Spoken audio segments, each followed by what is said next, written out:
Zaujímavé. Veľmi zaujímavé. Prepáčte, ale čo je zaujímavé? Pamätám si každý prútik, ktorý som predal. A veci sa majú tak, že Fénix, ktorého pero z chvosta je vo vašom prútiku, zhodil ešte jedno pero. Jedno jediné pero. A zaujímavé je, že osud určil tento prútik vám. Aj keď vám jeho brat spravil túto jazvu. Kto mal ten druhý prútik? Jeho meno nevyslovujeme. To prútik si vždy vyberá svojho čarodejníka. No nie vždy nám je jasné prečo. Ale jedno jasné je, že od vás môžeme očakávať veľké veci.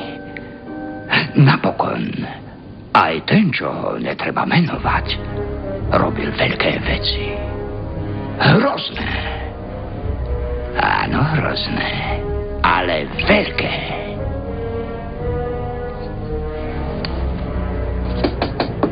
Hej.